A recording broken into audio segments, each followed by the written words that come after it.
没想到新月公主一个没背景的东西，竟然能拉拢来如此厉害的角色。安慧倒是沉得住气，她冷冷开口：没听到吗？那个人管新月公主叫师妹。师妹？难道是汝南苏氏出来的？可是汝南苏氏的弟子怎么可能拜在别人门下？除非是……姐弟二人眼睛一亮，齐齐开口：除非是被赶出宗门呢！安慧畅快淋漓的大笑出声，她觉得自己找回面子的机会来了。姐，如果真的是被赶出宗门呢，那可有的瞧了。安子南抑制不住脸上的兴奋，整个人都欣喜不已。今儿在新月公主府上丢的人，这下就能找回来了，真是想想就开心。姐，这件事情我们什么时候公之于众啊？安子南越想越兴奋，他已经恨不能现在就跳下马车，将所有的事情公布天下，然后看着某些人倒霉了。不急，不是马上就要开山立宗了吗？到时候人一定会多，皇上也一定会亲自前来，到时候再揭发，一定会十分热闹的。你说是不？到时候揭发，安子南略微思索，便觉得真是爽死了，就该如此。还是姐姐想得周到，那就到时候再说。自己的养息丹倒是便宜了那个3岁半的奶娃娃，不过敢要他的东西就得付出代价。老十二，你当初就不该把苏子涵放跑。瞧瞧人家现在的风光，你就为了一个青楼女子，糊涂啊！就是啊，彩丽再貌美，也给不了你什么助力。两个人你一言我一语，说的魏宏远皱起眉头。本来彩丽生了个女儿就已经不受待见了，现在两位哥哥这么说，他心中对彩丽厌恶更甚，便想着回去再收几个小妾。总之一定得给自己再生个资质不错的儿子，只是这小妾不能再随便找了，得找个资质不错的。正想着，前面传来骚动，原来是皇帝终于带着嫔妃以及太子出门了，而苏子涵一家4口就跟在皇后月燕莎身后，跟大长公主魏将站在一起，一行人其乐融融的，比他这个齐王都像一家人。魏宏远越看脸色越难看，本以为苏子涵离开自己之后过得肯定不会好，但现在呢，人家的日子简直过得风生水起，比他这个亲儿子都得皇帝眼缘呢。魏宏远越想越生气，视线又落在魏荣轩身上，多好的儿子啊，可惜现在不是自己的。哎，这么好的儿子，可惜不是你的。其实不光荣轩，子轩也比锦涵强吧？听说锦涵还是不能上朝。哎，明明荣轩和子轩天天跟咱们上朝的呀。你们俩能闭嘴吗？真是哪壶不开提哪壶。如果不是自己的哥哥，他真想一人抽一个大嘴巴子，简直有毛病。而魏楚夜看到魏思瑶带着镯子来的，便以镯子小了换个大的为由，让刘内监把镯子取回来了。这镯子的确小了，虽然换个大的理由很正当，但魏思瑶还是忍不住撇嘴。皇帝爷爷也太小气了，换个小的为什么要把镯子收走？留给我你会破产吗？思思小乖啊，皇帝爷爷真不是小气啊，这镯子能遮挡你的心声，但是爷爷不能说啊。但既然小宝贝有了这种心思，魏楚夜就得想办法解释一下，他只能屈尊降贵的蹲下，贴着魏思瑶的耳朵小心翼翼道：思思啊，皇帝爷爷那本上古古籍里写的，这个镯子一定要回收重新锻造，因为这个材料世上再也找不到了。哦，这样子啊。魏思瑶若有所思。好吧，我就不怪皇帝爷爷了。说完还伸手像模像样的摸了摸皇帝爷爷的脑袋，看得老爷子眉开眼笑。魏楚夜开心的不行，起身之后脸就变得十分严肃，甚至眸子一横扫过所有目瞪口呆看过来的文武百官们，而后所有人便都尴尬且慌乱地移开视线，看天看地看风景，就是没有一个人看魏楚夜和魏思瑶。总之皇帝被奶娃娃摸头还笑呵呵什么的，他们没看见，什么都没看见。环视一周，见大家都如此知趣，魏楚夜这才大手一挥，宣布启程。启程，该去八荒阁了，今天是开山立宗的日子。这就是八荒阁啊，金碧辉煌吧，看起来好高大上啊。这宗门不错啊，不知道怎么才能进来修炼。如果考试的话，我第一个把我儿子送进来。大家叽叽喳喳说话，大家都觉得这个宗门很高大上，一定是很好的宗门。闻言，安慧在一边冷笑：好个屁，连个厉害的执事都请不起，唯一厉害的还是被人逐出宗门的，这样丢人的人怎么配做八荒阁的执事？苏子涵哪里来的能力能把宗门搞成这样子？魏宏远满头问号，不知道八荒阁有几位长老，几位执事，不妨给我们大家也介绍介绍。魏宏远一直觉得苏子涵请不到什么厉害的人，所以才敢这么开口，谁知这正是中了苏子涵下怀。魏思瑶更是用一种看傻子的表情盯着他渣渣爹，内心吐槽：人都说知己知彼才能百战百胜，就渣渣爹这种出门不带眼睛的主，光看面相就是惨败的那一个，不接受反驳，还故意问几个长老几个执事。他魏思瑶对此就从没隐瞒过，你不知道啊，真的只能怪你自己。所以魏宏远这根本不是来让他打脸的，这个渣渣真的是自己跑来打自己的脸，他真的是自找的。哎，还好娘亲合理了，不然跟着这样一个蠢笨无能的人，天天生气都能把自己气死。哎，真的好蠢，无药可救的那种蠢，只可怜了皇帝爷爷，一世英名，怎么就生出这么个拉低全家智商的主？突然被点名的魏楚夜啊，这虽然知道自己儿子很蠢，但是突然被人这么直白的说出来什么的，他这个当爹的还是觉得很丢人的。魏楚夜的脸色顿时有些不太好看，他很想开口呵斥魏宏远，让这个蠢货闭嘴，但是现在这么多人都在旁边看着，魏楚夜只能皱着眉头生闷气。魏长老，都出来给大家介绍一下自己吧。魏思瑶一开口，旁边便有人站出来，奶娃娃坐在最高位，他现在是八荒阁的宗主，虽然年纪不大，但是威胁十足。徐渊，八荒阁内门长老，负责剑阁。苏子涵，内门长老，负责藏经阁。魏荣轩，内门执事，负责戒律司。严志毅，内门执事，负责领药。4个人除了徐渊，皆没有宗门背景。而这几个人说完之后，魏思瑶继续道：外门的人进来吧。外门的人。众人看向外面，果然又有一行人走了进来，只是这一行人的身份更能让大周的子民们震惊。为首的便是独一圣手黄玉，他一出现，现场齐齐响起抽泣声，几乎所有人都十分激动，连魏楚夜都不能幸免。这可是独一圣手，连皇帝都请不来的主，这样的人竟然是外门的人。黄玉，外门长老，负责教导内门单修弟子，监管外门戒律。教导内门单修，这话一出来，所有人皆是满脸震惊，一片哗然。安慧还等着嘲讽八荒阁没什么人呢，结果黄玉虽然是外门的，却教导内门。姐，独一圣手竟然亲自教导八荒阁的单修，天，这到底是什么好事啊？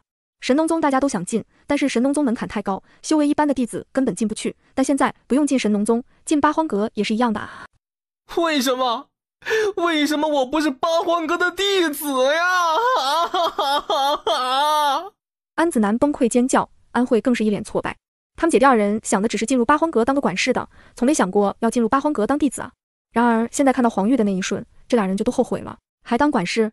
当个屁的管事，能进来当个弟子什么的，他们就知足了啊。二人还在崩溃的时候，黄玉已经退后一步，将位置留给了其他人。哈哈哈哈！青阳真人，外门执事，负责教导内门修士。老山池莲圣母，外门执事，负责教导内门修士。郑玄上人，外门执事，负责教导内门修士。人群哗然。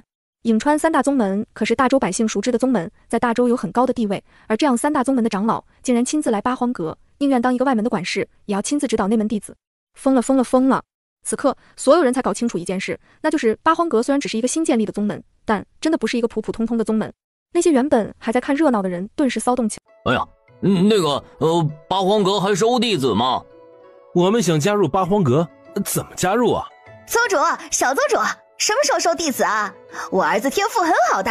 跟在后面的百姓们高声呼喊着，直到这一刻，他们才对高位上的奶娃娃恭恭敬敬。然而由于人太多，不少人推搡着想要挤过来，护卫的御林军还有宗门弟子根本抵挡不出这泱泱人潮，眼看着防线就要被人潮冲散，一道高亢的鸣叫忽而平地响起，2道身影骤然变大，死死守护在魏思瑶身边。天哪，凤凰，真的是凤凰！老生还觉得八荒阁是个新建设的宗门，一定什么都没有，连神兽都有的宗门又怎么会普通呢？就算是第一宗的玄天宗都没有神兽凤凰来的吧。众人叽叽喳喳，议论纷纷，眸子里是遮掩不住的欣喜和兴奋，也就没有人察觉到青阳真人眼睛里的嫉妒和失落。呜呜，想起来就好想哭，自己的凤凰死都不肯回来，非得跟着魏思瑶小郡主。呜呜。唉，不过那凤凰又多了一条尾羽，你也不亏。你胡说，没有多，一直都是这么多。郑玄上人持莲圣母，西西真当他们什么都不知道呢？不想想他们到底为什么要巴结魏思瑶吗？除了最惹人注目的凤凰，还有一只硕大的狐狸。这是九尾狐。终于有人认出这个东西来了，众人又跟着议论纷纷。九尾狐，听说是惠妃娘家饲养的极品妖兽吧？惠妃娘家是怀宁杜氏，那个宗门饲养着天下少年的妖兽九尾狐，相传九尾狐能带来祥瑞，多子多福。这里的许多人这辈子也是第一次见九尾狐。娘娘，这应该就是当初您送给小郡主的那只狐狸了。惠妃显然也察觉到了，她有些开心，又认真地看了许久，这才惊喜道：这只狐狸竟然已经有6条尾巴了。嬷嬷惊讶抬头，仔仔细细看了看，摇头：老奴怎么只看到4条尾巴呢？明明现在这只狐狸身后晃荡的只有4条而已啊。狐狸天性狡诈，这只狐狸啊，明明已经有6条尾巴，却偏要藏起来2条。这是在藏拙呢。嬷嬷百思不得其解，这好好的，为什么要藏拙呀？惠妃扭头看看另一侧的神兽凤凰，忍不住笑道：怕不是让着这只凤凰呢。这只凤凰到现在也不过只多了一根尾羽，而这只狐狸跟魏思瑶的时间还没凤凰多，就已经多出2条尾巴了。说出来，凤凰肯定会生气嫉妒的。嬷嬷这才恍然，忍不住感慨：不愧是狐狸，真是精明啊！老奴就算是出自怀宁杜氏，竟然也没有猜透自家养的狐狸的心思。只能说，还是惠妃娘娘聪慧，一看就明白了。惠妃笑笑不说话，然而二人的说话声早就入了凤凰的耳朵。乖，他可是神兽，耳力好着呢。别藏了，拿出来吧，老子都听到了。啊，这突然就压力山大了。平常打架打习惯了，但是这种重要的时刻，他还是明白要让着点凤凰兄的，谁让人家是神兽呢？但现在却被自家人戳破了自己的伎俩，九尾狐有些不爽，但也没办法，只能默默的又伸出2条尾巴。又多了2条尾巴，6条了，6条了！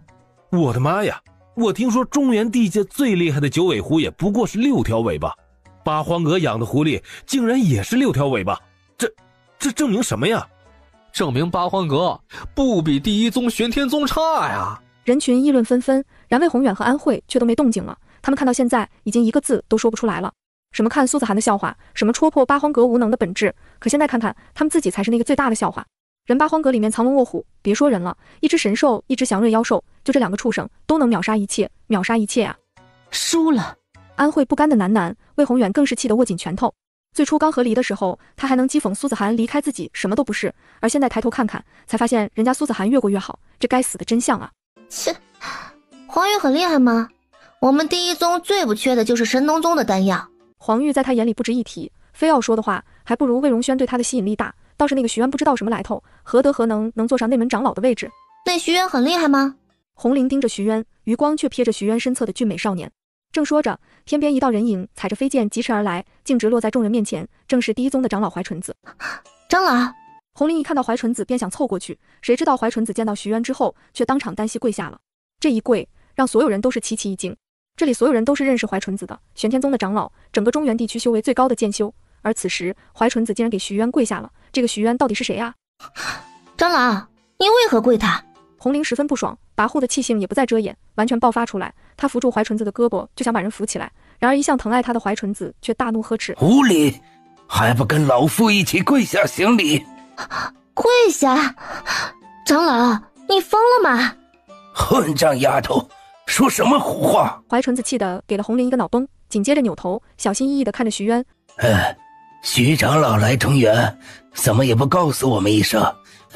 您是剑修，早已在我等之上，还请去玄天宗小住，顺便指点一下我们的玄天宗弟子。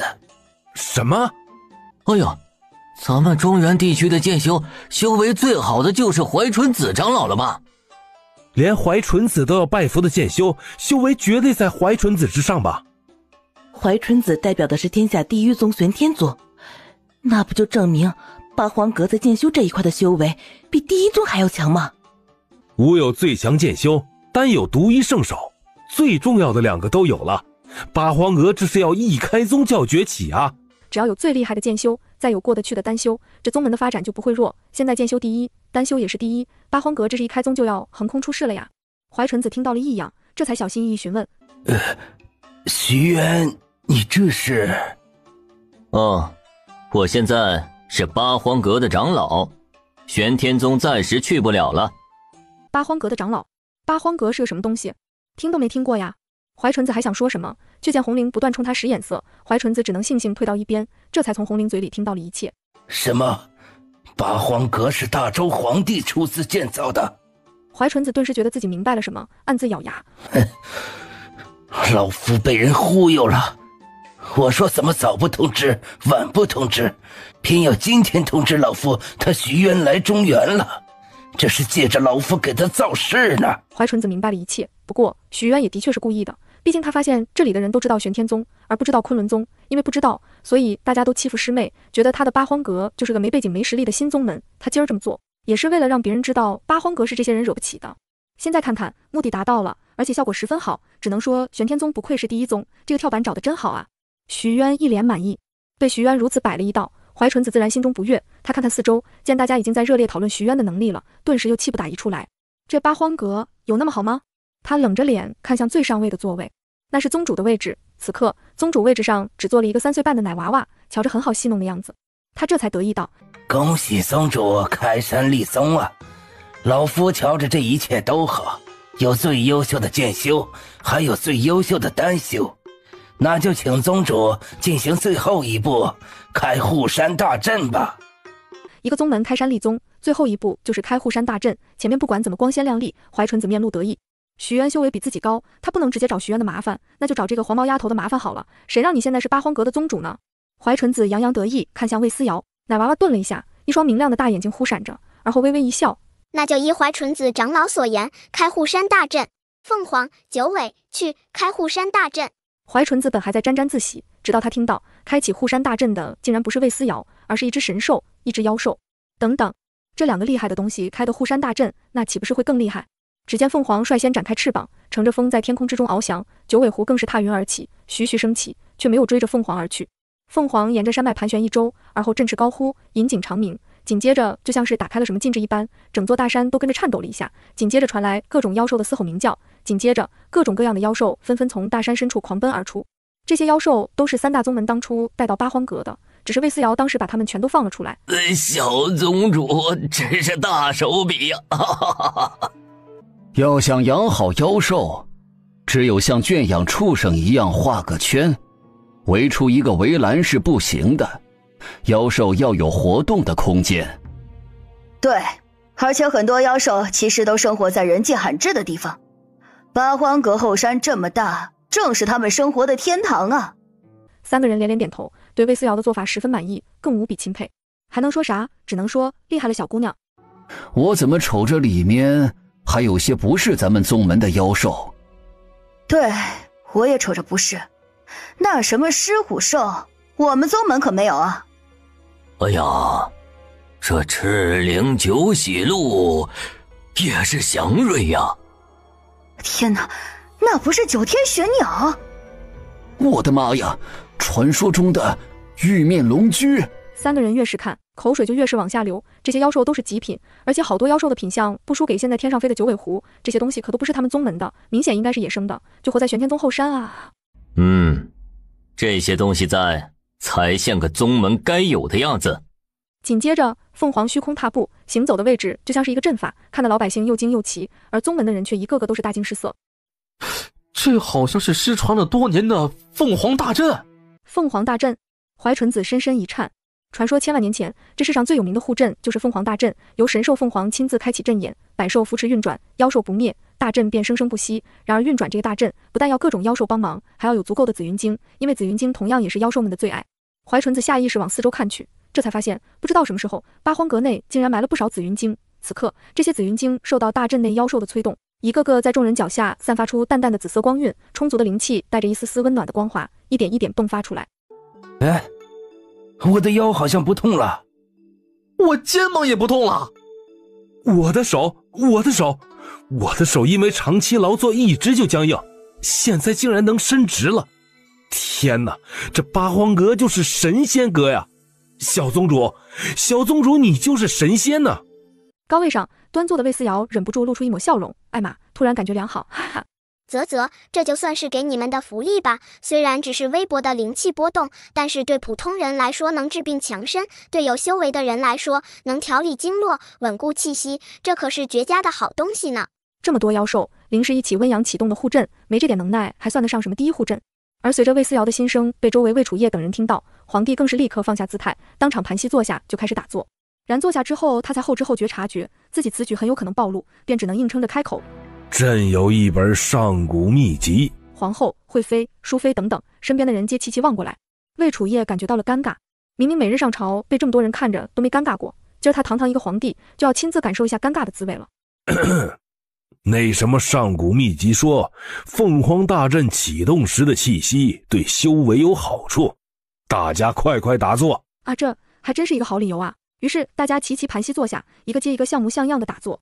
皇帝爷爷手里这本秘籍还真是神奇呢，不知道现在我要是跟皇帝爷爷要，皇帝爷爷会不会给？魏思瑶若有所思，然魏楚业却直接僵硬了几倍。求别要！这个凤凰大阵这么好，他还回什么神农宗、昆仑宗、玄天宗？真想一辈子都待在这里啊！到了这一刻，怀纯子也顾不得再贬低八荒阁了，他反而走到徐渊身边，恭敬地行了一礼，笑道：徐渊长老，我们玄天宗想跟贵宗结为兄弟宗门，以后啊，经常走动，互相交流，可好啊？能攀上玄天宗，那简直就是占便宜的大好事啊，绝对。然对着怀纯子的小脸，徐渊却只是淡淡开口：这么大的事儿，我这个长老也拿不准主意，不如趁着今儿宗主在，你直接去问问我们宗主。问宗主？这么大的事的确是要问宗主的，但是吧，怀纯子下意识看向主位上的奶娃娃。魏思瑶此刻也笑嘻嘻地看着他，瞅瞅那张圆圆的无比可爱的脸蛋，就算隔着很远，他都能闻到魏思瑶身上飘散出来的奶香味儿。这娃娃还没断奶呢吧？怀纯子撇嘴，一脸嫌弃，但还是走上前，恭恭敬敬开口：怀纯子见过小宗主。魏思瑶笑眯眯，像个大人一般抬手：长老不必拘礼。小宗主，我们想……哦，你先别想了。魏思瑶缓缓打断：就说当初青云大比上的事儿，你们玄天宗什么时候给我大哥一个说法？话说到这里，怀纯子脸色微微一变。当时不是已经道歉了吗？他有些不高兴，红绫都被你们打得几乎废掉了，若不是宗主花了大力气把人救回来，这个好苗子就被你们毁掉了。当时出手的可不是我大哥，你们玄天宗还怀着怨恨呢吧？魏思瑶笑而不语，明明是个孩子，却带着大人一般的气势，竟然压得怀纯子抬不起头来。当初的事情自然是怨恨，虽然没搞清楚到底是谁出的手，怀纯子也认为一定是帮着魏荣轩，或者是帮着大周的人，所以他让玄天宗的人跑到南间来，目的就是把背后的人揪出来。可现在魏思瑶这么一说，怀纯子就知道没戏了。怀纯子微微蹙眉，在好处和报仇之间，他终于还是选择好处，于是他压低声音道：只要小宗主同意跟我们宗门来往，不管是什么事情，我们玄天宗都当没有发生过。你能代表你们宗门？怀纯子咬牙：能。那行，不过虽然是兄弟宗门，但咱们谁也别占谁便宜，每年往来人数必须是相同的，等级也是相同的，不然那这兄弟宗门不做也罢。真是一点便宜都不让人占啊！但也不是不行。怀纯子点头答应，于是刚成立的八荒阁有了第一个兄弟宗门。今天发生的一系列事情让在场所有人目瞪口呆，只能说这个八荒阁真的太牛逼，太玄幻了。不是啊，这八荒阁为什么这么厉害？是不是那3岁半的小宗主会点什么呢？不可能吧，他不是个废物，什么都不会吗？他什么都不会，能操控得了凤凰和九尾狐吗？这说不定是有人暗中操控呢。人群叽叽喳喳，谁都说不出个所以然来。这个执事，我们想加入宗门，怎么进呢？对，有什么要求吗？我们家狗子也是有天赋的，村里的老人都给相看了，说是能修炼呢。我闺女现在练气1层了，能加入咱们八荒阁吗？青阳真人3个人被一群老百姓围在中间，嘘寒问暖，而不是热切期盼。3人对视一眼，心道还好小郡主聪明，事先已经把所有的一切都想到了。诸位想加入内门，那就上演武台比一场，只要能进前10名的都能进入内门。演武场比试，只要前10名都能进入八荒阁，众人满脸欣喜。而最高兴的莫过于几个国家的弟子，他们还没加入宗门，像大周这样的，大家都在南间学习，修为最高能达到筑基期，最低也都有炼气期2、3、4、5层，打一场比赛简直就跟玩一样，毕竟他们每年还参加青云大比呢。这么一看，今儿的入门条件完全就是为他们准备的嘛。李念妹兴奋的哈哈大笑：哥，没说的，走，打比赛去，今儿一定要加入八荒阁内门。好，走。看着2人离开的背影，宋明、盖宇有些拿不准主意。静寒兄，他们想说，不然咱们就走吧，省得留在这里受委屈。谁知魏锦城却道：我们也去演武台吧。宋明愣了：你要加入八荒阁？为什么不？魏锦城看起来十分平静。学渊是昆仑宗的长老，第一剑修，修为恐怕已经是中原第一，上哪里能找得到比他更好的老师？而且这里的丹药不能说都是黄玉炼制的，至少也能保证都是来自神农宗。天底下上哪里找到这么好的地方？宋兄，为了我们自己的未来，有些事情该放下的就得放下。有便宜为什么不占？魏锦城十分不要脸地想着，他甚至已经忘记了自己当初是怎么瞧不上魏荣轩和魏子轩兄弟的。虽然现在也瞧不上，但是八荒阁还是能让他高看一眼的。皇帝倾尽全力修建的八荒阁，而皇帝不也是他的亲爷爷？所以这不叫占便宜，这叫拿到自己应得的那一份。娘娘，你可要注意身体呀。嬷嬷在一边担心的宽慰，淑妃却再也忍不下去了，她咬牙道：快去把齐王叫过来，本宫有话说。嬷嬷应了一声，便打发人去叫齐王。至于淑妃想说什么，嬷嬷不用猜也知道。现在怕不是他们所有人都要靠着新月公主才能获得圣宠了呢。王爷，淑妃娘娘正找您呢。母妃，儿子，你想想办法修复一下你跟苏子涵的关系，可好？什么？魏宏远的脸色骤然变得更难看了。修复跟苏子涵的关系？哈，怎么可能？母妃，不可能的。我跟苏子涵从和离那一刻开始，就注定不可能再和好。为什么不可能？淑妃急了，当年她有多瞧不起苏子涵那一家子，现在就有多重视。你糊涂！想想魏荣轩，想想魏子轩，两个人天赋都不错。魏荣轩现在都已经是金丹期了，这么优秀的两个孩子，你真的不要了？那可是姓魏的，是你的亲儿子。淑妃无比急切，说话的声音不自觉的也带上几分怒意。她一脸恨铁不成钢的样子，死死盯着魏宏远。还以为那个彩离进门之后能给你生个儿子，结果，哼，别说儿子，又是个丫头，女孩能有什么用？除非她能有魏思瑶这般造化，能得皇上喜爱，连宗门都给她管，但可能吗？这世上已经有了一个魏思瑶，就不会再有第二个。淑妃一开始也以为八荒阁不过是个新开的宗门，肯定什么都没有。可现在呢？现在淑妃看到的一切都足够她垂涎3尺的。皇上还分了御林军过来，那岂不是证明将来谁掌控了八荒阁，谁就掌控了整个大周？淑妃眼珠子一转，已经把一切想得透彻。见魏宏远还是一副毫无兴趣的样子，她咬牙，恨铁不成钢道：儿子，这皇位你就真的不争一争了？争皇位？魏宏远一惊，他诧异地看着淑妃，直到淑妃冷冷道：谁掌控了八荒阁，谁就掌控了大周。魏楚业倾尽全力建设的八荒阁，而反过来，八荒阁也能掣肘大周。毕竟这里的弟子绝对大部分都是大周有身份有地位人家的子嗣。如果将这样一批年轻人掌控，不就等于掌控了未来的大周吗？魏宏远一惊，这才猛地想明白，想透彻。母妃，我明白了。皇位不皇位的并不重要，重要的是其中错综复杂的关系。见儿子明白了，淑妃这才满意的扬起嘴角。我看苏子涵也的确是没人要，不如再把她娶回来。一来对你的口碑也好，大家会觉得你齐王念旧情；二来嘛，自然是对咱们有好处。淑妃把自己和儿子看得金贵重要，到现在她还没弄明白，人苏子涵不是没人要，是根本不想再成亲。淑妃脑子糊涂，魏宏远脑子更完蛋，这男人脑子有个坑，还是无底洞的那种。他也就是一琢磨淑妃的话，便在一边点头。母妃说的没错，这女人没人要，也就只有本王心善罢了。和离的女人再讨回来啊！这世上哪里有比自己更好的男人了？齐王冷哼一声，扭头走了。然而等找到苏子涵的时候，魏宏远却发现现在的自己根本无法接近苏子涵。此刻八荒阁的大殿已经被御林军层层包围，这些御林军围在外面，不让任何人进出，除非是八荒阁的管理层和皇帝，除此之外一律不得入内。混账，本王都不认识吗？本王是皇帝的亲儿子，齐王魏宏远，为什么不能进？石弘是刚提拔上来的御林军统领，别说他没见过齐王，不认识齐王是谁，就算认识，也再也只会嗤笑一声。年轻人这么想，笑声也跟着发了出来。魏宏远的脸色瞬间变了，他好歹是堂堂一位王爷，还没被人如此小瞧过呢。你在嘲笑本王吗？混账！他端着王爷的气势，对面前的年轻人咬牙切齿。卑职不敢。石弘上下打量了一眼齐王，虽然嘴上说着不敢，但他脸上可没有一点不敢的样子。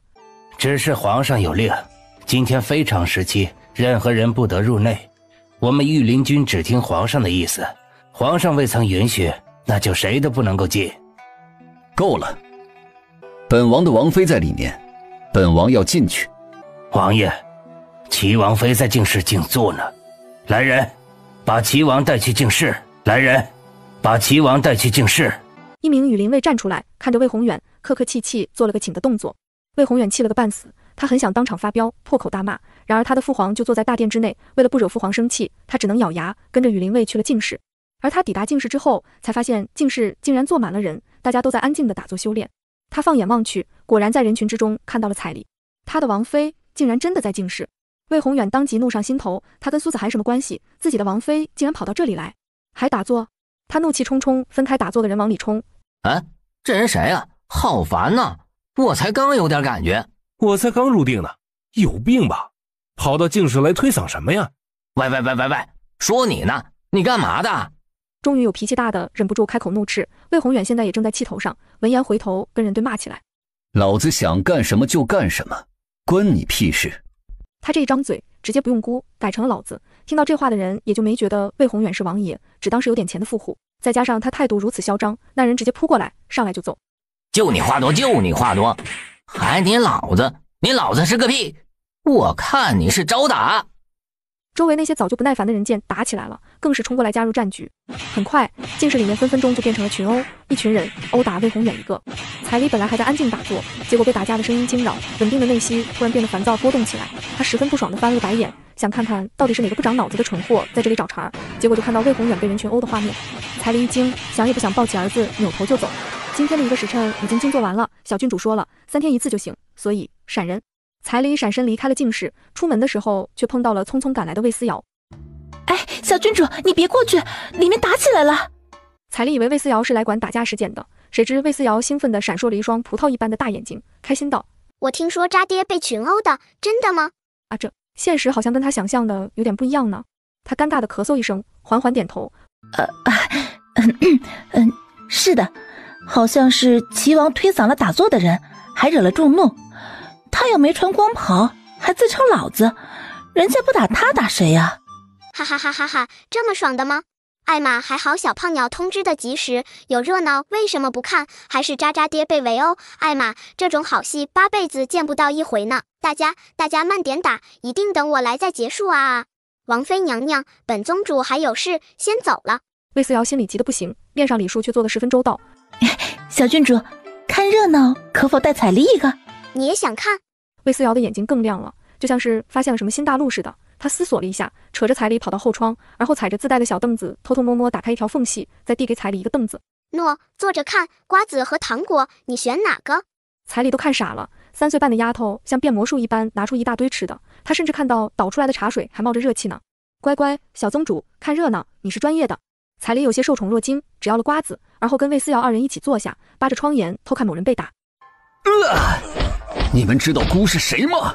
魏宏远被打得鼻青脸肿，主要有修为也没用，若是逼得大家一起拔刀的话，他就不是鼻青脸肿这么简单了。你是癞蛤蟆吗？打，狠狠的打！老子管你是谁，竟是大家都做得好好的，你他妈就来捣乱了。八荒阁开山立宗第1天，皇上还在大殿坐着呢，你就跑来闹事儿。告诉你，老子这是在替皇上分忧，解决闹事的混账东西。打人的人义愤填膺，更给自己找了一大堆冠冕堂皇的理由。可怜魏宏远还想说，但已经被打得说不出一个字来了。人群里，王昌急得左看右看，别人不认识齐王，他是认识的。若是自己没看见还好说，现在这事儿就发生在自己面前，他要是装看不到，将来皇上责问下来，他可是吃不了兜着走。别打了，是齐王殿下。打？齐王？他们打的是王爷？一时间，竟是书地安静下来，那些打人的人齐齐退后3步，恍若魏宏远是什么洪水猛兽一般。而此刻，也有人率先反应过来，扭头就往外走，余下的打人者也都反应过来，扭头纷纷往外走。哎呀，我想起家里灶上的火还没灭呢，我得回去灭火去。我老婆要生了，我得回家。余下所有人一个个的求生欲杠低，很快静室就没人了，只余下王昌。王爷，齐王，您没事吧？魏宏远要崩溃了，脸上身上哪都疼，他只能颤抖着手道：告诉父王，本王委屈。人家是齐王，皇亲国戚，他一个小官只能出去叫人。很快宫里的人便来了，7手8脚抬走了魏宏远。窗外，魏思瑶终于能放声大笑了。噗，活该，人家都在静坐，你去打扰，打你都是轻的。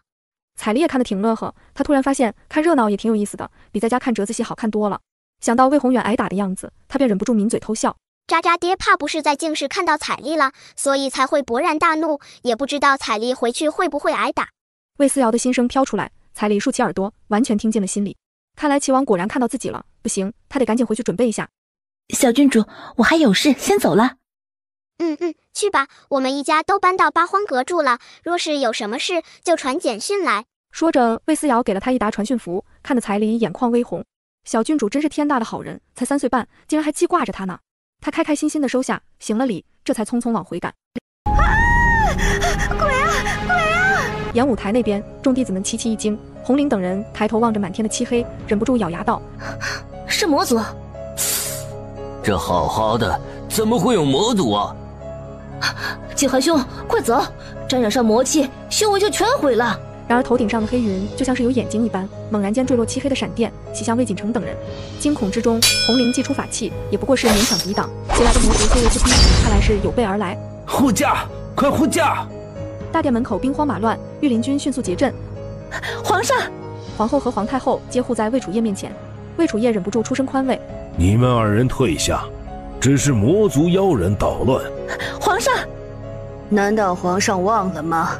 当初在你的寿辰上就有魔族妖人捣乱，这次他们有备而来，定是又为了皇上而来呀。当初寿辰上的凤凰蛋被魏丑打碎，这才让魏楚烨幸免于难，但魔族的动向也一直成了魏楚烨心中的担忧。再加上思思说过，连太子都着了魔族的道，魏楚烨想到这里，立刻扭头：“太子呢？太子呢？”皇后月夜杀一惊，显然也想到了当初寿辰上魏思瑶的话：“太子呢？”一位老嬷嬷惊慌开口：“太子说想出去转转，就带了一个小公公就出门了。”什么？众人大惊，而此刻外面已经打起来。魔族妖人除了不是徐渊和黄玉的对手，即便是郑玄上人几个人，在黑云下都没占到便宜。他奶奶的！郑玄上人气的骂娘：“这些魔族妖人想必早有准备，不然老子怎么会被魔族妖人压着打？”混乱之中，魏荣轩终于找到了魏思瑶。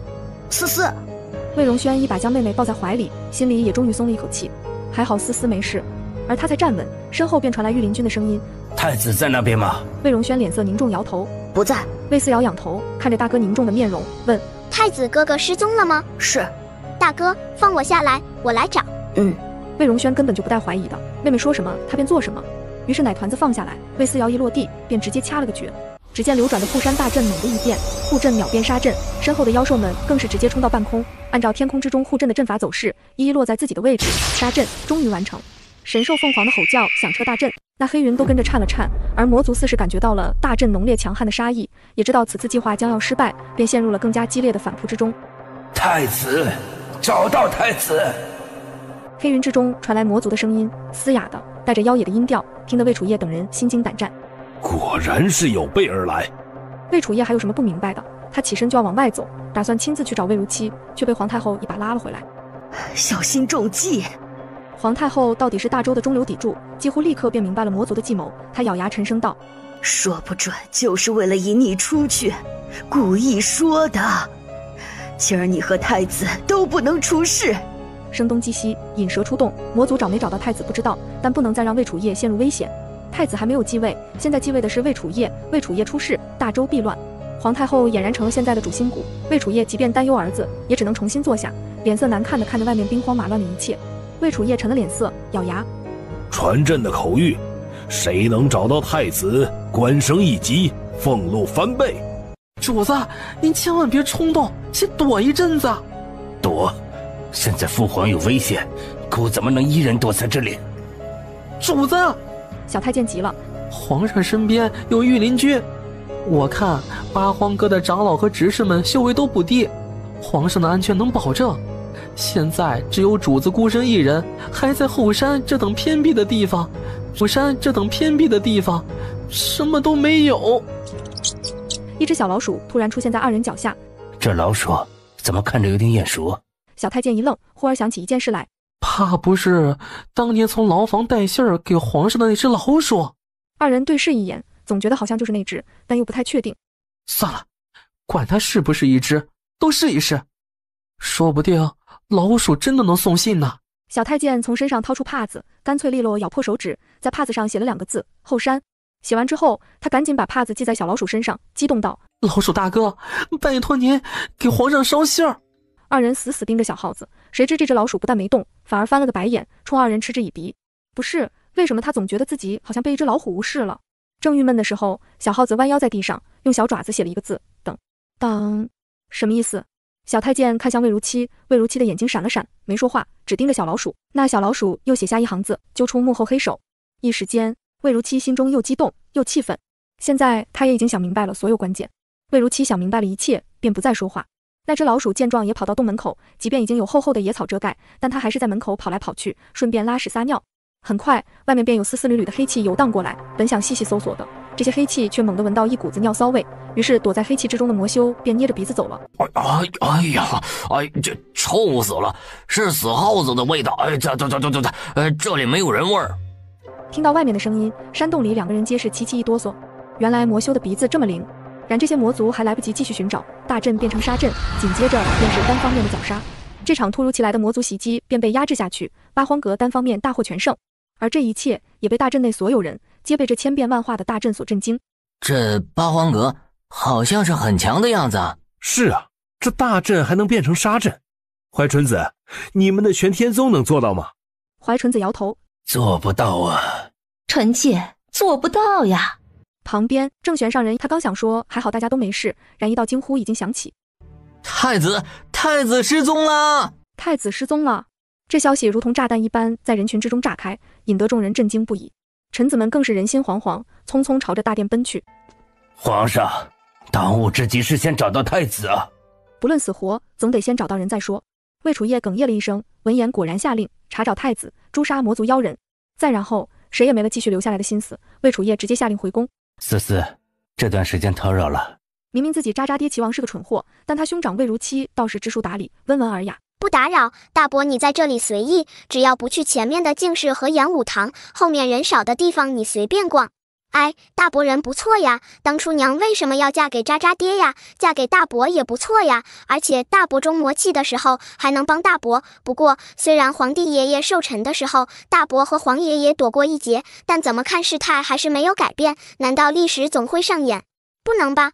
魏思瑶歪着脑袋打量魏如期，目光十分真诚，看得魏如期有些不好意思，主要奶娃娃太真诚了，倒显得自己有点虚伪了。不过历史总会上演是什么意思？难道他和父皇还是逃不过命运？魏如期想了一下，道：思思，你可有办法将这些恶人全部揪出来？说完了，魏如期又觉得有些不太对，这个侄子才3岁半，只是个孩子，他对着一个孩子胡说些什么？正要张嘴道歉，魏思瑶哼哼唧唧，也不是没办法，最近京中应该会有一个大人物来，盯紧他就好。大人物？魏如期把这事儿记下了，顺便让守卫在八荒阁的御林军传话，将思思的话传达给了魏楚夜。宫里，魏楚夜看着3份书函，眉头微皱。思思说会来一个大人物，可这一下子来了3个，到底哪个有问题？皇上，齐国派来了大国师魏龙，隋国派了大将军杨红英，赵国派了安国公宋飞，现在人都在驿馆下榻了，只等皇上召见。找礼部拟定具体流程吧。魏楚夜吩咐下去之后，扭头又偷偷的给八荒阁去了信。思思，你觉得哪个有问题啊？因为3岁半就不问了。不可能的，这位3岁半搞得跟300岁似的，不问他问谁？魏如期彻底躺平，也终于明白为什么父皇如此重视魏思瑶了。这是个孩子吗？不，这是大周的定海神针。看看再说。魏思瑶也不好说，万一事情跟以前不一样了呢？他的看到人才能下定论。而此时，都城门口的驿站里，一个女子的身影缓缓出现。大国师。魏龙点点头，捏着山羊胡沉声道：这次回来，切不可暴露了身份。大国师放心，奴知道该怎么做。放心吧，你想要的都能得到。魏龙的表情显然很开心，似是在谋划着什么十分容易的事情一般。姬妾就拜托大国师了，只要是大国师说的，这些人就会相信。我自会见姬行事。老十二，你这前任王妃可真厉害，八荒阁一开就做到咱们所有人的前面了。这还只是刚开山立宗，若是到时候八荒阁发展的越来越好，将来岂不是要跑到父皇的前头了啊？这话说的有些大逆不道，但说者无心，听者有意。魏宏远没说话，心中却对淑妃的话再一次做出了肯定的选择。母妃说的没错，八荒阁果然很重要。很快，酒过3巡，大家言谈也都随意起来。隋国大将军杨红英率先站出来，行了个礼，扬声道：我大隋女王给陛下带了一份礼物。说着招了招手，一个盖着红布的东西被人抬了上来，众人都跟着望过来，面露好奇。当红布揭下来的时候，众人这才大惊。这是什么啊？大家忍不住议论纷纷。杨红英则是得意地看了看四周，故意道：哼，我家皇上称赞大周人才济济，人杰地灵，不知道是否有人知道这里面是什么？如果能答上来，那这份礼物也算送对了人，不然岂不是浪费了这么好的东西？杨红英态度傲慢，一双上挑的眉毛带着强横的攻击性，他斜着眼睛看人的时候，更能让人感觉到他的傲慢和挑衅。魏楚夜微微蹙眉，心情却越发不美妙。但他又不能直接把人抓起来毒打一顿，不然自己这英灵神武的口碑就得划掉重写了。为了维护自己的面子，他不能发飙，但被一个小小的女将军蔑视，又让他十分的不痛快。他下意识道：“可有人认识此物吗？”然整个席面上鸦雀无声。哈哈哈，这么大的一个国家，竟然没一个人认识这玩意儿。下官还以为大周多厉害呢，也不过如此啊。魏思瑶挠了挠下巴，心道：啊，就这破玩意儿，很不好认吗？魏思瑶没带镯子，冷不丁听到小丫头的心声，魏楚夜愣了一下，十分后悔忘记给小丫头片子带镯子了。抬头看看，见杨红英还有那几个国家的来客好像都没什么反应，魏楚夜松了一口气，还好离得远听不到。看来没人认识这是什么东西呢，你们大周也不过如此了。住口！我们大周皇帝圣明，国泰民安，你身为大隋的大将军，说话要注意分寸。就是，区区一个女子，也就只能干些打打杀杀的事情了。哼，有失体面。众臣议论纷纷，既然搞不明白这玩意儿是什么，那就指着杨红英好了，至少还能给自己保存一点面子。你们是文官，是体面人，那你们倒是说，这玩意儿到底是什么呀？一句话再次让所有人沉寂下来，大家都不再说话。杨红英脸上的不屑更甚。不是说文臣比武将有学问的吗？一个个都是学富五车的人物。现在看看，原来你们这些文臣也不过如此。皇上，不知道下官说的对吗？杨将军说的未免也太武断了，太片面了。杨红英微微挑眉，哼，怎么就武断片面了？在座的所有人的确都不知道这玩意儿。皇上这么说，怕不是想包庇自己人？魏楚夜笑笑，这玩意儿在我们大周，就算是3岁的孩子都认得，我大周的臣子们又怎么会不认得呢？魏楚夜稳得很，说话的语气都不疾不徐的。要不是这些臣子们都知道自家皇帝什么尿性，怕不是真以为魏楚夜知道这是什么玩意儿了。哈哈哈，皇上，您就不要开玩笑了。3岁的孩子怎么可能知道这些？也就是大齐的大国师见多识广，还通神明，才会知道这玩意儿的来历。至于普通人，也就都像安国公一样，什么都不知道才对。魏楚夜抱着魏思瑶，就像抱着一颗定心丸，语气十分轻松。大将军这话就不对了，你的话适用于其他人，但并不适用于我们大周。杨红英终于阴沉了脸色。皇上，说真话会死吗？大胆混账！杨红英，你这是什么态度？这可是我们大周的皇帝！群臣书弟站出来，纷纷指责杨红英。杨红英才不在乎，只冷冷盯着魏楚夜。皇帝波澜不惊。朕说了，在我们这里，3岁的娃娃都知道这是什么。好，既然皇帝您不要脸面，那末将也就无所顾忌了。既然皇帝坚持说3岁的娃娃都知道，那就请皇上怀里的女娃娃站出来说说，这到底是什么吧。杨红英的目光落在魏楚夜怀里的魏思瑶身上，毕竟在场所有人只有这个年纪最小。突然被点名的奶团子都愣了，谁知道啊，家人们，他就只是想安安静静的坐在一边吃个瓜，怎么就突然成了中心人物了？不是，皇帝爷爷，你怎么想的？3岁的娃娃都知道这句话，您老人家重复说了2遍，您老人家怕不是真的想把他魏思瑶推出来挡刀子吧？突然被点名的魏楚夜，突然发现有的时候能听见心声也不好，至少现在真的就挺尴尬的。思思小宝贝，快上去告诉这个阿姨，这是个什么东西？不是这么信人家的吗？真不怕他不知道，然后乱说一通？魏楚夜笑眯眯，只要他当不知道，那就永远都不会觉得尴尬，哈哈哈。奶娃娃十分无语，但还是一扭一扭的走到杨红英面前。杨红英不得不低下头，这样才能看清魏思瑶的头顶。对，看不到脸，这娃娃太矮了。杨红英蹙眉，顿时更觉得不爽了。大周皇帝是故意的吧？故意找个奶娃娃来羞辱自己。哼！杨大人，皇上这到底是什么意思啊？颜回也在思考，他捏着呼吸思量了一下，便道：3岁的孩子也只是个娃娃，听说还没断奶呢。这样的孩子信口开河，不会被人笑话，至少能保住咱们大周的颜面。户部尚书一脸恍然。皇上圣明，用一个奶娃娃的胡言乱语保全大周，保全咱们所有人的颜面，只能说多亏永乐小郡主在这里，他可要立大功了呀。在座的众人虽然各自怀揣着心思，但大家都不觉得魏思瑶能说出答案。那你说说吧，这是什么东西？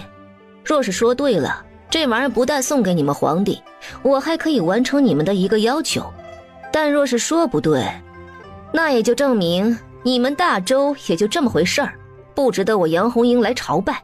这玩意儿嘛，也不是什么稀罕的东西。一句话直接给杨红樱气笑了。什么？不稀罕？你到底知不知道这是什么？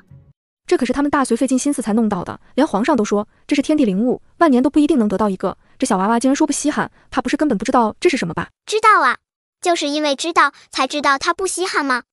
杨红樱都懒得跟他废话了。那你倒是说啊，它是什么？这是灵胎。奶娃娃的声音奶乎乎的，模样也奶乎乎的，眸子闪烁着纯真的愚蠢，但说出来的话却让杨红樱直接呆立原地，整个人都震惊的不行。你说什么？没听见。哎，看着挺年轻的耳朵就不好使了吗？那好吧，今天我魏思瑶3岁半还在喝灵兽奶的小可爱，就给你这个耳背的老人家科普一下吧。杨红樱的脸都气绿了，她本还觉得这个奶娃娃挺可爱的，打算一会儿不那么针对她，可这奶娃娃气起人来比个成年人都气人。行，本将军洗耳恭听。杨红樱也豁出去了，这孩子这么气人，一会儿把他弄哭了，你们可不能说他欺负小孩。这玩意儿叫做灵胎，只有最贵重的紫云晶里才会孕育出这种东西，而要孕育出这种东西，天时地利人和一样不能少。只是灵胎的形象并不是固定的，紫云晶孕育出来的灵胎可以是虫、是兽，也可能是魔物，但看现在这个灵胎里面孕育的东西，应该是精怪一类。精怪？你怎么这么肯定？杨红樱有些诧异，这么好的东西，为什么大隋不自己留着？当然是因为搞不清楚里面的东西到底是什么。若是神兽最好，但若是不好的东西呢？灵胎孕育出来的东西都十分厉害，若是不好的东西，就算大隋整个国家都能被这玩意儿破坏殆尽。于是女皇杨照召集了几个内大臣，连同大将军杨红樱一起商量，最后才确定了该如何处理这个灵胎。很简单，看模样，这东西的样子绝对不是妖兽。万一是新品种的妖兽，你没见过呢？杨红樱故意抬杠，如果是妖兽，那么在灵胎形成之前，必定吞噬过同款的妖兽，或者经常有同一只妖兽在此留下过踪迹。但见这里面的东西神情安详，又带着一股子精气，必定是精怪。精气？杨红樱都听懵了。你到底懂不懂？灵气就是灵气，哪里来的什么精气？奶娃娃摊手，一脸无辜。哦，你可能感觉不出来，但我能感觉出来不一样。可能大将军你修为低了些，高了说不定就有感觉了。几句话说的杨红樱面红耳赤，整个人都不好了。这个奶娃娃身上一点灵气波动都没有，她不是个废物，现在竟然敢跑来说她修为低了些，到底谁修为低？那精怪又怎么说？她只能继续询问。精怪是需要吸收天敌精气才能生长的，你把它带回来之后，它便没有变过吧？一直都是这么大，对吧？杨红樱愣了，这一点她自己都没有察觉，因为拿回来之后，大家一直在意的就是想搞清楚里面到底是什么，有没有危险，谁都没有注意过它大没大。你说的就一定是真的吗？赤莲圣母执事和徐渊长老两位请过来一下。听到没有自己的名字，黄玉遗憾地眯了眯眼睛，他递给2个人一人一瓶丹药。固体的带上，以防万一。咱们都是一个宗门的，都是为丝丝效力的，别客气。许渊不缺极品丹药，但是赤莲圣母缺，谁想在八荒阁任职没多久就能得到独一圣手亲自炼制的丹药，哈哈哈，爽死了。小宗主有何吩咐？简单，赤莲圣母，你搞个聚灵阵；徐渊，你控制好荆门。荆门？徐渊有些诧异，即便是赤莲圣母都下意识看了魏思瑶一眼。不是说这位小郡主没有修为，什么都不是吗？可才3岁半，竟然知道阵法，还知道荆门。2人压下诧异，赤莲圣母快速布阵，一边布一边心里还疑惑，虽然她的法器是拂尘，平时也是攻击的主力，但小宗主怎么知道她还是布阵的好手呢？随着聚灵阵内聚集的灵气越来越多，众人也都发现了异样。变大了！天哪，真的变大嘞！不是吧？是不是动了一下，舒展了，所以感觉大了？肯定就是大了。思思小郡主说的那就是对的，绝对的，绝对的。周围的人瞬间议论纷纷，直到人群里有人发出一声尖叫：他是活的！众人一惊，连忙看向灵胎，只见漆黑的羽毛下面倏地探出一双金色的眸子，能清晰地看到金色的树瞳在惨白的眼眶里猛地一转。操控聚灵阵的赤莲圣母感觉到了来自阵眼的震动，似乎有什么东西在那里挣扎着，嘶吼着，想要破阵而出。池莲圣母顿时脸色煞白，正玄上人和青阳真人跟池莲圣母关系好，当场察觉到池莲圣母的异样，他们也跟着惊呼一声：“小心！”黄玉更是直接出声：“赶紧吃一粒丹药！”池莲圣母二话不说，直接服用了一粒黄玉给的丹药，果然感觉好多了。而此刻立在金门的徐渊脸色也不好看，他的修为已经这里最高的了，就算是在昆仑宗也能排进前3，可现在他竟然觉得自己压不住里面的东西。而他也明白为什么魏思瑶要自己立在金门了，金门乃凶门，看来这灵胎是大凶，只有在这里才能压制那玩意儿。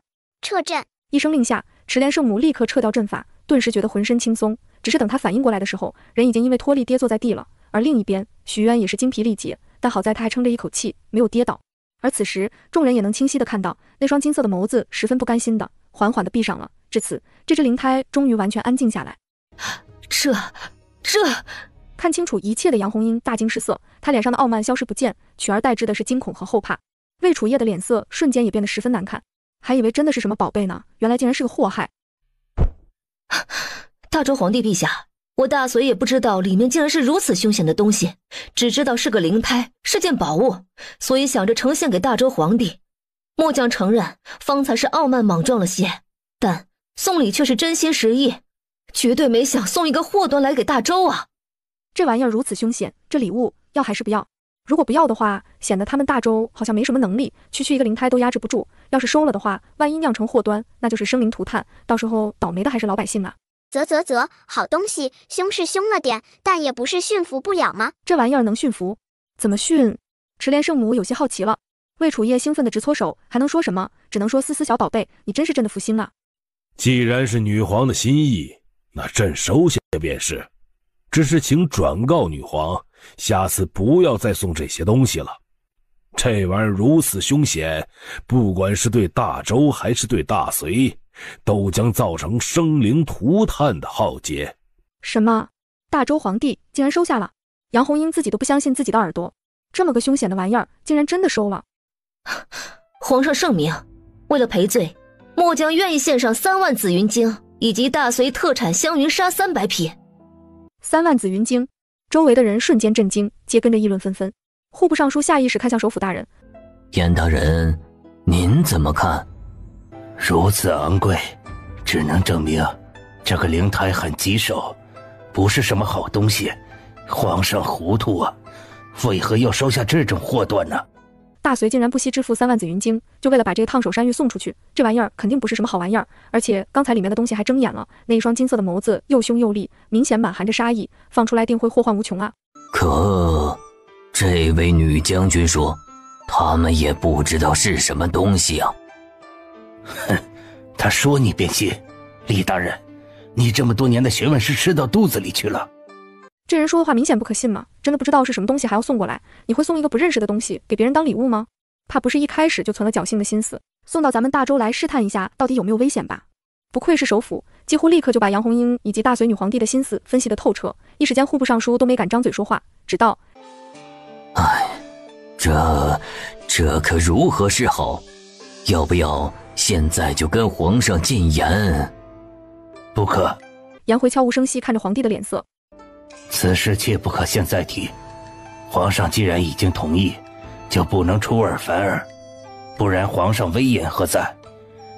只能庆幸这玩意儿一时半会儿还苏醒不了，到时候再从长计议吧。户部尚书也没办法，只能看向上尉，等着皇帝发话。杨将军，朕说的没错吧？这玩意儿就算是3岁的小儿都知道。杨红樱心服口服，扭头看向魏思瑶，恭敬道：小郡主虽然只有3岁，但是博学多才，厉害，末将心服口服。魏思瑶哈哈一笑，也不谦虚，就点点头，还行，这玩意儿我还是知道的。说完了，便背着手慢悠悠往回走。此刻，皇后、皇太后也都冲魏思瑶笑盈盈的，皇太后更是直接出声：皇上，这3万紫云晶应该有思思一份。奶娃娃当即眼睛一亮，大眼睛忽闪着，亮晶晶的看向皇太后慕玉容。太祖母，您真是好人，哈哈哈，思思爱死你了。听到奶娃娃心声，慕玉容眉开眼笑，心道真是没白疼这个小丫头，真是个好孩子。而这动静被魏楚夜听了去，他不免有些嫉妒，思思爱死的不应该是自己吗？应该是自己才对。他直接一挥手，那这3万紫云晶便全部赏给八荒阁，由思思小宗主分配如何使用。言外之意，你就是全部独吞了，你皇帝爷也不会说什么。至于赏赐给八荒阁而不是魏思瑶，也是为了保护小丫头，省得遭人嫉妒。谢皇爷爷。魏思瑶乐开了花，哈哈哈！皇帝爷爷赛高。赛高什么意思？魏楚夜不明白，但想来应该是好话，就像是最好的之类的意思。魏楚夜开心的笑成了一朵花，就说嘛，他必是思思心中的最爱。皇帝心里美滋滋。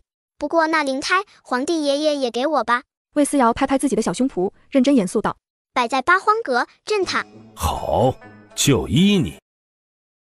思思，这东西放在这里还是太危险了，不然送到许愿房间里算了。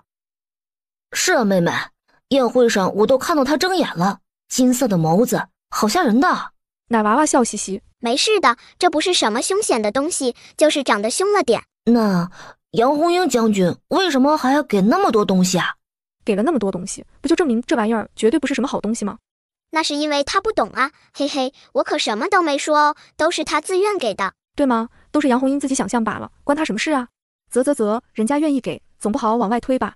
啊，这突然不知道该说什么才好了，只能说思思啊，你可真是个大聪明。魏思瑶转身出去了，余下小胖鸟和小狐狸围着灵胎转了好几圈，而后两小只对视一眼，紧接着你上鸟爪我上狐狸爪爪，围殴灵胎。啥都不能做的灵胎，杂碎们，你们等老子出来的！打了半天见灵胎没反应，小胖鸟傲慢仰头，哼，就是个垃圾，不值一提。小九，咱们走。两小只一前一后，大摇大摆地走了出去。灵胎，这仇他记下了。另一边，魏如期听到魏思瑶说的宴会上的情况，不免为思思担忧。那玩意儿如此凶险，思思，还是交给徐渊那样的人保管好一些。魏思瑶大手一挥，放心，忽悠他的，这玩意儿没危险。啊，你忽悠大隋第一将军这事儿，父皇知道吗？会不会上升成为外交问题啊？奶娃娃见他担忧的样子，嘻嘻一笑。太子伯伯别想这么多，主要是你不能露面。不过鱼儿已经现身了，皇帝爷爷会盯着他们的。魏如期十分感动。思思，多亏了你。我什么也没干吧？啊，差点说漏嘴了，读心什么的，大家都知道，就你不知道啊，思思小乖乖。魏如期一脸担忧地盯着魏思瑶，就怕将来这事儿万一被不长脑子的人戳穿了，可怎么办？啊，你说的是知道灵胎这件事？魏思瑶很会给自己找台阶下，而且这台阶找得还天衣无缝，魏如期只能拼命点头。啊，这坏了，该怎么解释这件事？魏思瑶摸了摸脑袋，小眉毛皱在一起，看得魏如期异常揪心，她忍不住主动给魏思瑶递梯子。是不是许愿告诉你的，还是黄玉？这两个人修为高，也见多识广，尤其是许渊，听说是西北昆仑宗的厉害人物，他的见识一定更多更厉害吧？啊，对。魏思瑶认真点头。八荒阁开山立宗那天，你去净室了吧？彩梨咬唇摇头，没有。看见了那他也不承认，只要涉及到苏子涵的事，魏宏远就会陷入暴怒。见他摇头，魏宏远冷笑一声，行了，不要骗姑了，姑看得清清楚楚，你不但自己去了，还带着这个丫头片子一起去了。他指着躲在彩梨身后的小丫头片子，简直越看越觉得晦气。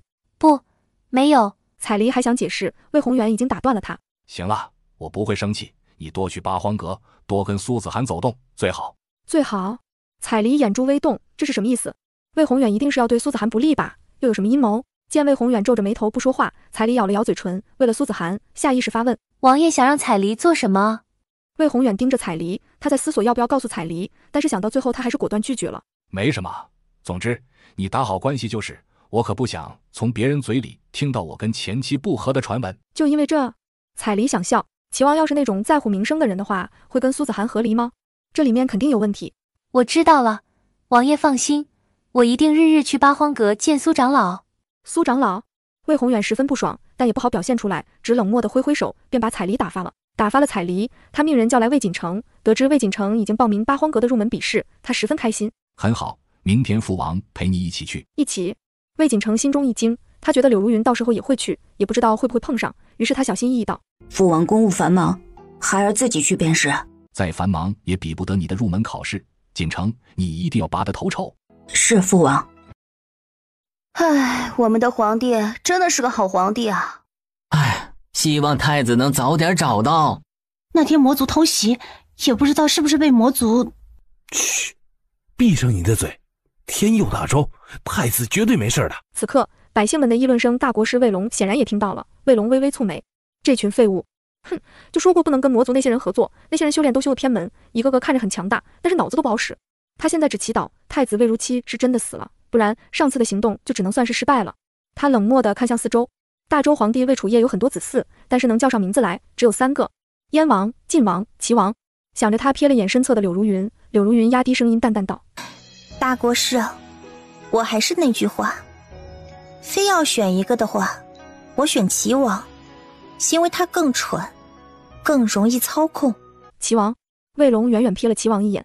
魏宏远这个人呢，把愚蠢2个字都写在脸上了，真不知道这样的人是怎么在皇宫里长到这么大，还成功混到封王的。或许只是运气好，不过有一点柳如云说的没错，齐王更纯，也更好拿捏。想到这里，他微微一笑，低声道：放心，不过给你儿子的丹药，他是否吃了？谢大国师，拿到就吃下了。哼，那今天的比试稳了。魏龙对自己的丹药信心满满。长老，咱们玄天宗跟八荒阁已经是兄弟宗门了，是不是我也可以上擂台打上一场？怀纯子满头问号。咋的？你想跳槽？不是，长老，你说我要是能嫁给魏荣轩，八荒阁是不是得有一半是咱们的啦？怀纯子扭头打量着红绫，自然也明白红绫的想法了，他忽而就笑了。那你就去吧，不过不必一开始去，最后等他们选拔完了，你上去打个友谊赛，对手嘛，就选魏荣轩好了。师徒2人相视一笑，顿时皆明白了彼此的意图。而另一边，徐文苑和岳楚楚也混在人堆里。今儿的比试南间没人了，他们的领队也让他们过来看，全当参观学习了。咦，怎么看不到那个人呢？哪个人啊？徐文苑的眼睛落在魏荣轩身上，岳楚楚却在到处寻找。就有个很高很帅的人。岳楚楚面色微红，看得徐文苑咯咯直笑。你喜欢人家？也还好吧。岳楚楚撅嘴。2个人低声谈话，却不知道谈话的声音早就被人听走了。魏愁忍不住默默流泪，顺势低头捏了捏自己肚子上的肉。倒是李念妹和李盼妹2个人笑得前仰后合。魏求，不然你减肥吧。不行，他减不了，不然你天天运转灵气算了，这样还对修为有精进。不行的，他睡觉怎么办？半夜醒来发现躺的不是自己男人。想想我都要笑死了。2个人一唱一和，说的魏愁又想笑又想哭。你们2个人怎么这么损呢？魏愁气呼呼，肥肉都跟着颤抖。那你说怎么办啊？对，你说嘛，你只要有办法，咱们兄弟俩绝对赴汤蹈火也要帮你。但你现在你自己都不敢暴露，我们该如何是好？就是没法做嘛，不然你就直接上去告诉他，你就是那个帅哥，你叫魏求，你会变身。2人又跟着哈哈大笑。魏愁要气疯了，这2个人真的很不靠谱啊！不行，老子要减肥。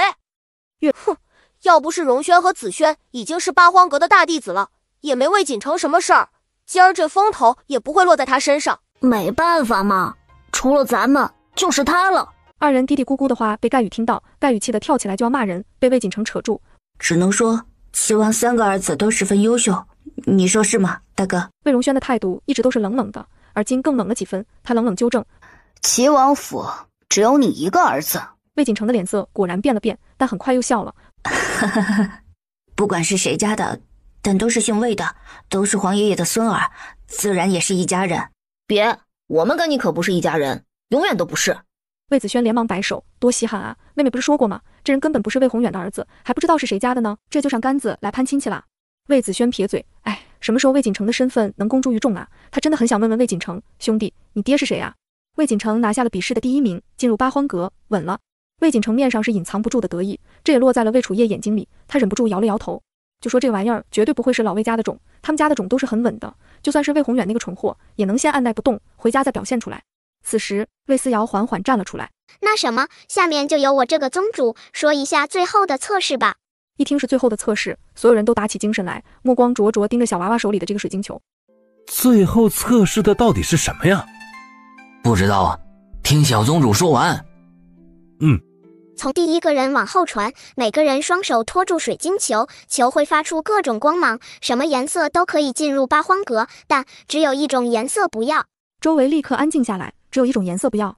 众人愣了一下，黑色，当水晶球变成黑色的时候，那就证明你不适合我们八荒阁，请立刻离开。众人忍不住议论纷纷，谁也不晓得这黑色代表什么。那就从你开始吧。魏思瑶随便挑了一个离自己最近的，将水晶球塞了过去。水晶球往下传，大部分的颜色都是浅绿色和浅蓝色，至于宋明那几个人，大都是浅绿色，连蓝色都达不到。最后，水晶球传给了魏锦城，少年想都没想便接过来，淡然开口：“思思妹妹，想必绿色便是普通，蓝色是稍好，红色和金色都不错，但我私以为金色最好，是吗？”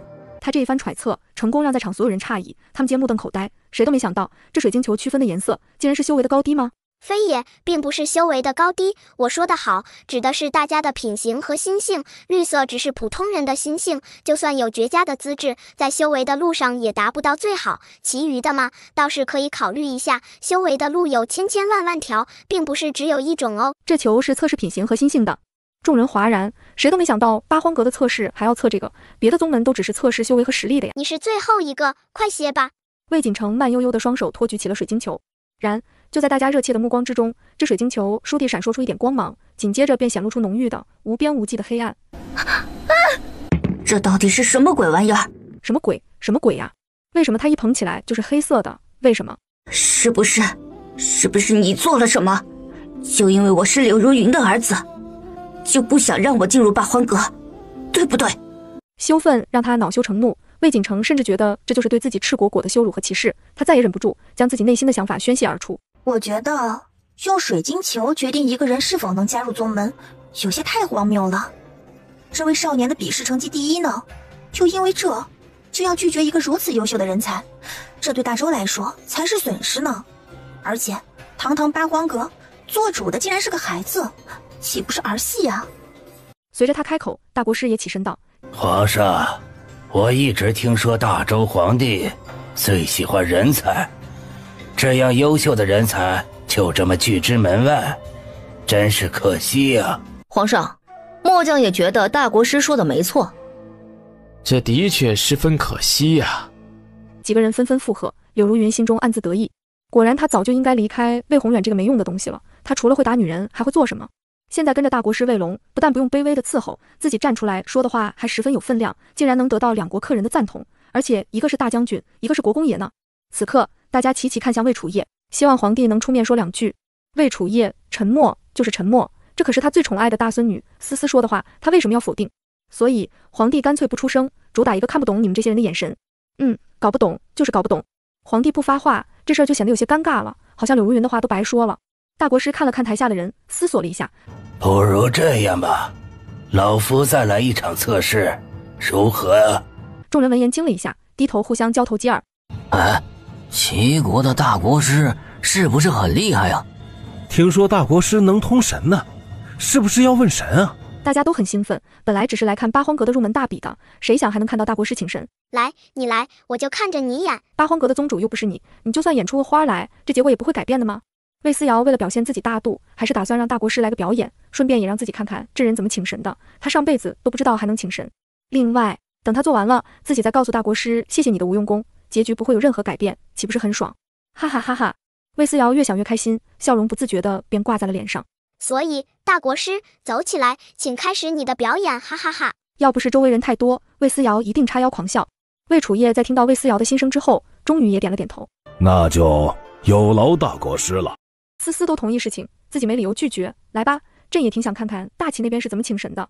供台、香案、香火、蜡烛、符篆，他把拿出来的东西一摆好，瞧着还真的挺像那么回事。这不是上古茅山宗的法术吗？说是请神，不过请的都是仙人罢了，只是有些仙人真的烟消云散，能请到的真的不多呀。他把所有东西都准备好之后，又布下了一个阵。此阵法是禁锢神明的，以免他冲出去伤到别人。哦，众人点头，原来是这样啊。不过神明不是好的吗？还能伤人？众人有些不解，皇后和太后也皱起眉头，魏楚业便在一边低声科普。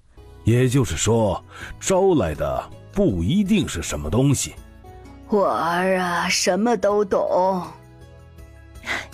还是皇上博学。当母亲的和当妻子的把魏楚业一个劲儿的夸，不过眼睛却看着魏思瑶，明显是在说，聪明博学的是人家思思，你只是中间传话的。魏思瑶，他疑惑抬头看向皇帝，心里嘀咕，皇帝爷爷连这个也知道，皇帝爷爷好厉害呀，一边处理政务，还有时间看乱七八糟的书。毕竟正统的教材上是不可能有这种东西的，魏楚业定是看了野书才知道的。咱们还是继续看吧。只见大国师缓缓抽出一把桃木剑，啪的一声拍在桌上。哎呦呦，原来是他呀！魏思瑶一双大眼睛亮晶晶，心里却美翻了天。雷滚滚我好怕怕，屁都浑身掉渣渣。我天就上哈哈，你天改比我吹喇叭，滴答滴答滴滴答。哈，这不是自己当年为了逗弄刚进宗门的小正太美少年特意雕刻的桃木剑吗？上面还有那小正太的名字呢，叫什么来着？魏思瑶歪头想着，却发现自己已经想不起来那个小正太的名字了。哎，没办法，当年宗门的美少年太多，的确想不起来叫什么了。算了，不管这些，看大国师能请出什么玩意儿来呀？好好奇哦。魏思瑶瞪大眼睛继续看，魏龙已经在抬头做法了。神来！大国师一声呵斥，众人便看到那柄桃木剑缓缓飘起，紧接着闪烁出淡淡的金光。于是魏龙更是继续念念有词，甚至开始脚踏七星步，手舞足蹈起来。神来！神来！神来！他说的越快，跳的也就越急，直到最后，众人只听到扑通一声，扭头望去，只见魏思瑶竟然直接躺在了魏楚业脚边。思思，小宗主，小宗主没有修为，这是守不住神明的威力，还是把他带走吧。这话明显就是说魏思瑶不行，承受不住，但是外面围观的老百姓都看得津津有味的，他们都没事，魏思瑶却晕倒了，岂不是证明魏思瑶特别弱？就这种人，竟然还是八荒阁的宗主。魏荣轩伸手探了探鼻息，蹙眉道：母亲，瞧着像是睡过去了。我看看。独一圣手认真检查了一番，而后松了一口气。没事儿，就是睡了。雷滚滚我好怕怕，屁都浑身掉渣渣。我天就上哈哈，你天改比我吹喇叭，滴答滴答滴滴答。苏长老，你抱好他，应该一会儿就行了。然谁都不知道，此刻魏思瑶的灵魂已经跑到了那个桃木剑上。擦呀，请神不是请的已经死掉的人吗？为什么会把自己这个活生生的人请出来呀？奶团子十分无语。咦，这个角度还不错呀，很好，视野很好，什么都能看到呢。很好。魏龙见神明已经请到，立刻继续做法，大喝一声：现形！魏思瑶突然就惊了，好好的为什么要现形啊？他还没做好准备呢。魏思瑶有些慌，他只能赶紧盘膝坐好。而此时，众人也看到了飘在桃木剑上方的影子。快看，真的现形了！这就是神明吗？快给神明磕头啊！可，神明怎么是个小孩子的模样啊？因为魏龙修为不够，请出来的神明只有个轮廓，五官样貌并不清晰，总之就像是雨水打过的水墨画一般，模模糊糊，根本看不清楚。哎，你们觉没觉得这个影子有点眼熟啊？好像有点眼熟啊，好像是在哪里见过。众人终于发现了异样，甚至大家都觉得眼熟，那感觉好像所有人都见过这个影子似的。直到最后，终于有人喊了一声：这不是八荒阁的小宗主！众人一惊，视线又齐刷刷看向被苏子涵抱在怀里的小娃娃身上。此刻，魏楚业等人也下意识看向魏思瑶，怎么说呢？真的越看越像。这不会真的是思思吧？此话一出，所有人都大惊。哎呀，不是，这就暴露了身份了吗？想着他下意识想张嘴说话，但发现自己根本张不开嘴，想要起身，发现自己也动不了，好像从他完全现形之后就动不了了。这是怎么回事？他下意识看向魏龙，果然见魏龙又是一阵念念有词，而自己竟然就忽地站起来了。明白了，桃木剑现在是属于魏龙的，所以他现在控制不了，也命令不动，但魏龙可以。连样貌都看不清，怎么能确定就是？大家不要胡乱揣测，惹恼了神明，神明是会降下天罚的。啊，这魏龙法力不行啊，以前茅山宗请来的东西，连胡须都能看得一清二楚呢。不过这样也好，至少马甲捂住了，没曝光，哈哈。感谢你的法力不济。这神明很厉害呀。是啊，比起小宗主拿着那什么水晶球瞎晃监测出来的准确多了。哎，那小宗主没有修为嘛，能拿个水晶球监测已经是极致了，这才是真正的神明啊，什么都瞒不过神明的眼睛的。哎，对，我们赶紧再给神明多磕几个头。随着磕头跪拜的人越来越多，越来越虔诚，魏思瑶也渐渐感觉到了一丝异样。信仰的力量凝聚，让他的身体竟然不再完全无法掌控了。魏思瑶很快拿回掌控权，魏龙立刻便察觉到了异样，他一连下了3道符转，终于感觉到控制权又回到了自己手里，这个小娃娃的身影又成了听话的木偶。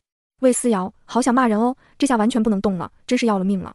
思索的时候，魏思瑶已经飘到了魏锦城面前，而后迅速围着魏锦城转了3圈，嘴里振振有词，好像在说什么。哎，神明好像很开心呢。这么优秀的人，要我也开心啊。哎，神明到底在说什么呀？好想知道啊。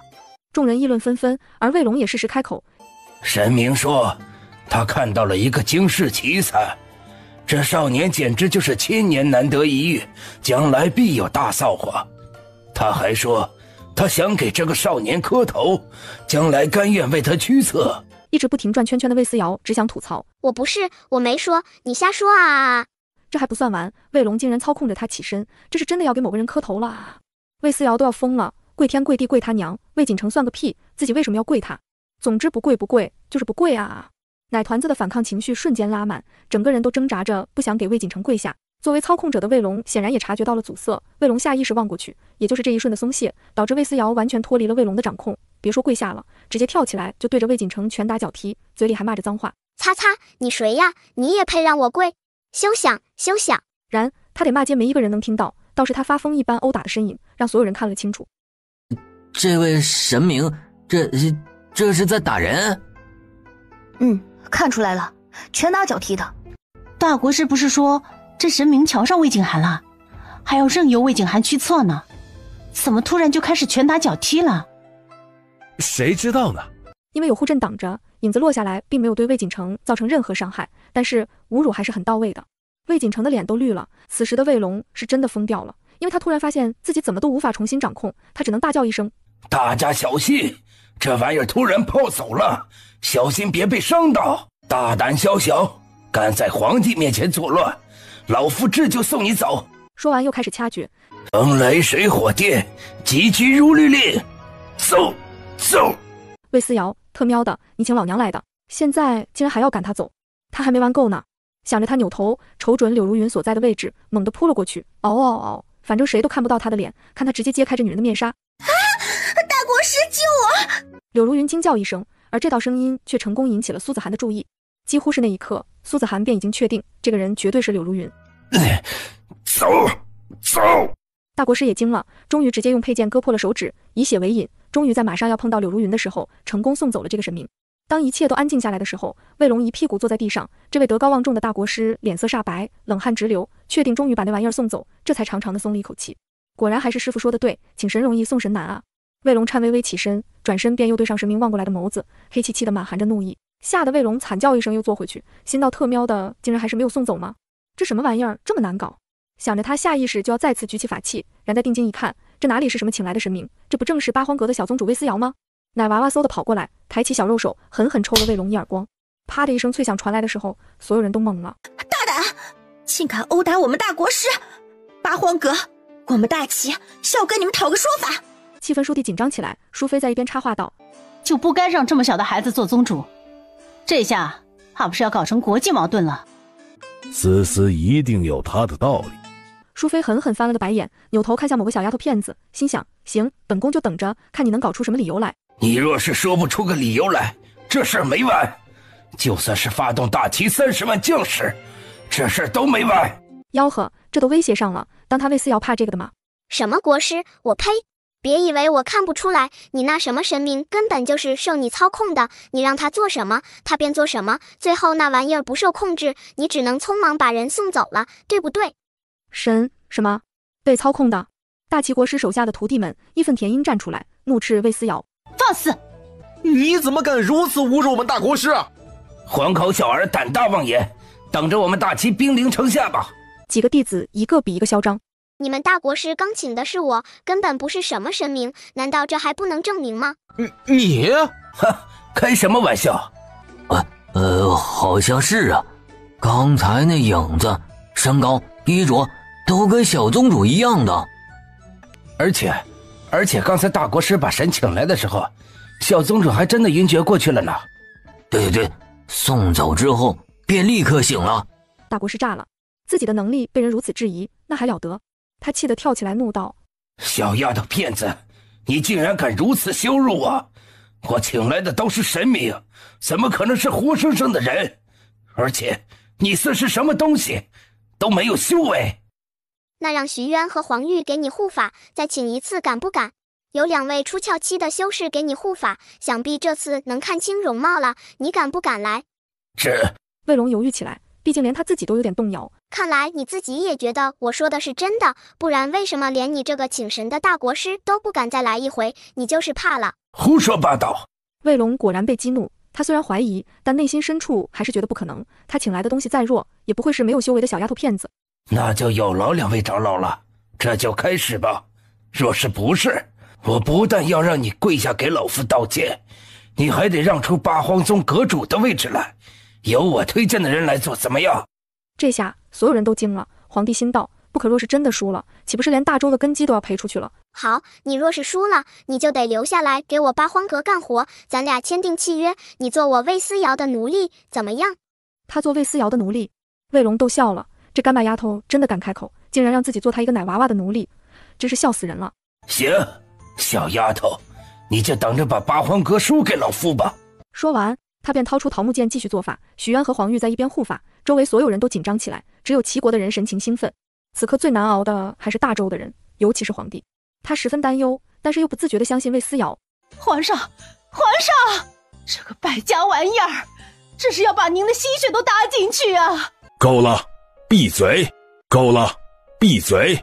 魏楚夜一声怒斥，龙威震慑出来，淑妃立刻闭上嘴巴。在一声又一声的神来的吼声下，安安静静在旁边的魏思瑶果然身子一歪，再次躺下了。哼，不过是装的罢了。他的话还未说完，桃木剑上的神明终于现出清晰的原形。看到脸的那一瞬，众人皆是大惊失色，百姓们跪下，一边磕头一边喊着：“小宗主保佑！小宗主保佑！”小宗主，魏龙都惊了，他下意识抬头看去，只见半空之中飘着的竟然真的是魏思瑶。而这次的魏思瑶跟上次又有所不同，这次魏思瑶竟然是坐在一个莲花座上的，头顶还冒着金光，俨然就是一副神佛样貌。魏思瑶扬唇一笑，冲磕头的众人摆了摆手：“心诚则灵，但凡跪拜的，全部赐福。大周皇帝圣明仁德，赐长寿，赐修为，赐百姓安居乐业，赐国力繁荣昌盛，大周万年长流。”这一声万年长流，震得百官都跟着齐齐下跪，山呼：“大周万年长流，皇上万岁万岁万万岁万万岁！”艾玛，气氛突然就不一样了，简直嗨到了极点。魏楚夜直接就乐了，很好，八荒阁没有输出去，还收过了一波民心，甚好甚好。思思小宝贝真是福星，不，现在是福神了呢。魏龙傻眼了，他恼羞成怒才要说话，半空中的魏思瑶却倏地低头，小手指隔空点了点魏龙。大胆，八荒阁选拔弟子乃是大周的事情，你一个大齐的国师在这里凑什么热闹？竟然还妄图操控招收，更改宗主的命令，你以为你是什么东西？你也配？从现在起赐你做八荒阁宗主的奴隶，若有不忠或是反抗，自有天罚。魏龙他整个人都傻了，小朋友咋的，玩过家家玩上瘾了吗？你以为你真的是神明吗？若不是徐渊和黄玉给你撑腰，恐怕你连露出真容都难，还赐老夫天罚，哈，做梦呢！喂，该醒醒了。魏龙冷哼一声，二话不说开始掐诀。走你！好吧，都不送走了，直接走你了。魏思瑶十分配合的瞬间消失。到底是怎么回事？你究竟做了什么手脚？为什么请出来的神明会是你？你现在是我的奴隶了，我让你往东，你不能向西；我让你打狗，你不能撵鸡，明白了吗？魏龙用看傻子一般的神情盯着魏思瑶，哈的大笑了一声。老夫乃是堂堂大齐国的大国师，只听命于大齐皇帝一个人，你算是个什么东西？难道能比大齐皇帝还尊贵？那是没有皇帝尊贵的，不过咱们都说好了，你输了便要做我的奴隶。哼，老夫不知道，没听说过。行吧，这人开始耍赖皮了。切，老匹夫就是个骗子。神棍，现在竟然还跑出来骗小孩了！我们都听到了，你说的，输了就做我们小宗主的奴隶。换了我，屁颠的给小宗主做奴隶，抱大腿都行。这可是神明啊！哼，休想！魏龙里都不想搭理魏思瑶，然奶娃娃既不生气也不恼怒。魏龙，跪下见过主子。见过主子？屁！老子偏不听，更不会跪。想着他扭头就要走，才转身，还没迈开腿，一道天雷咔嚓一声落下，不偏不斜正劈在魏龙的脑袋上。小娃娃笑嘻嘻继续问：跪下见过主人？魏龙抽了抽嘴角，挣扎着倔强道：休想！咔嚓，又是一道惊雷落下，这次直接劈得魏龙弯了一条腿，变成单膝跪地。跪下见过主子。魏龙倔强扭头，嘴上没说，心里却还是不同意的。然后大家就听到了第三道雷落下来的声音。又落了，这都是天罚呀。唉，乖乖跪下喊主人不就好了？焦黑的大国师脸上流下2行清泪，他只能跪下磕头，恭恭敬敬地喊了一声主子。桃木剑归我了。卫龙立刻摇头，那可是上古古堡。然头才摇到一半，又一道天雷落下，劈得卫龙吐出一口血来，最终重重栽倒在地。卫龙崩溃，只能哆哆嗦嗦地送上桃木剑。主人还有什么吩咐？对，这是认命了。行了，滚一边去吧。反正桃木剑已经拿到手了，你没用了。今日我八荒阁那新大比正式落下帷幕，除了魏锦城，余下所有人将成为八荒阁的新弟子。我有问题，我比试第一，为什么只有我不要？不是说过了吗？水晶球，你是黑色，品行不端，不予录取。你凭什么说我品行不端？就是凭什么？景寒兄在南界出了名的人品好，你凭什么说他人品不端？没事，将来会看出来的。现在比试结束，大家都散了吧。苏子涵，没想到你竟然是如此自私又小气的女人，你简直不配做母亲。王爷，有病请去医馆，我们这里是宗门，不管看病。苏子涵，魏宏远气炸了，瞧瞧这个女人说的是什么话，竟然骂她有病。魏锦城是不是你故意刷下去的？你对我有恨，就怪罪在锦城身上。锦城怎么你了吗？亏他曾经还喊过你母妃。呵，笑什么笑？别以为这样就能引起本王的注意。不过，你若是想回来，也不是不可以，但你得收敛你的脾气，还有让魏锦城进八荒阁，做八荒阁的弟子。魏宏远张口就来，根本就把他当成自己人了，出口那个狂啊！对此，苏子涵就一个反应，他笑眯眯掐了个诀，然后一头野猪突然冲进来，翻着獠牙的鼻子使劲一拱，直接把魏宏远先翻到自己的背上，再然后堂堂齐王殿下便骑着猪走了。御林军啊，这件事要不要奏报皇帝陛下啊？还是奏报吧。很快，魏楚业便收到了密报，密报上就一行字：奏报，齐王殿下骑着猪离开了八荒阁，所有人都看到了。神，这是什么闹心的奏报？老十二这个孩子能丢了不要了吗？太糟心了。魏龙虽然倒下了，但是柳如云还很强势，他借用魏龙的名头，成功把自己儿子送进了玄天宗。韩兄，玄天宗乃是中原第一宗，八荒阁跟玄天宗一比，屁都不如。你没选上也是好的，玄天宗更适合你。就八荒阁那个破地方，求我都不去。咱们去第一宗，将来学成归来，虐死他们。景寒兄才是最棒的。对，最棒的。一群年轻人出来相送，魏锦城脸上带着得意的笑容，怎么看都十分满意。他跟大家一一告别，扭头离去。玄天宗，我来了，我要成为这世间第一。少年怀揣着梦想离去，然到了玄天宗才发现，八荒阁你见过吗？是不是很大很漂亮？里面的人是不是都很厉害？听说小宗主才3岁半，就已经是拳打出窍期，脚踩化神期，完全就是半仙了呢。什么半仙？人家就是神仙，听说还显灵了呢。哇，我好想去八荒阁呀！喂，你为什么要来玄天宗啊？当然是首选八荒阁了。亏你还是大周人，得天独厚的优势都不要，非得来玄天宗，你是不是脑子有问题啊？脑子有问题的魏锦城，这他妈的说的都是人话吗？第一宗跟想象的不太一样，魏锦城有点崩溃。八荒阁建成之后，朝堂内的政局就要动荡了吧？魏思瑶揉着睡眼惺忪的眼睛，感觉到身边魏楚业的身子微微收紧。哦呵，皇帝爷爷肯定看出来了，不然为什么兵部侍郎奏报的时候他这么紧张？啊，不是，思思，爷爷真的不是看出来什么了，爷爷只是听到什么了，求求你赶紧说啊！魏思瑶慢悠悠打了个哈欠，就想换个舒服的姿势继续睡，谁知皇帝却突然起身，他直接仰过去摔在龙椅上了。皇帝爷爷起来都不说一声的吗？真的是要晃死我了啊！没办法啊，思思，你可一定不要睡啊！皇上，继承大统之事不能再拖了，还请皇上选定太子人选。人群之中，魏子轩看了看四周，低声问身前的大哥：“这怎么看都感觉像是在逼宫啊！”嘘。魏荣轩瞥了弟弟一眼。自打太子魏如期出世，朝廷之中就有各种要求立太子的声音。魏楚业冷笑，怪不得思思要把太子藏起来，不藏起来都不知道这些臣子们那都是什么心。魏楚业不能发作，只能隐忍，他在思考该怎么办，因为现在拖不下去了。皇帝爷爷好像很为难的样子，没什么好为难的嘛，就一个拖字诀而已。魏楚业竖起耳朵，想知道魏思瑶有什么好办法。不是还有人没发表意见吗？把那些没发表意见的挨个叫出来提问吗？多问问，多讨论一下，好几天就过去了。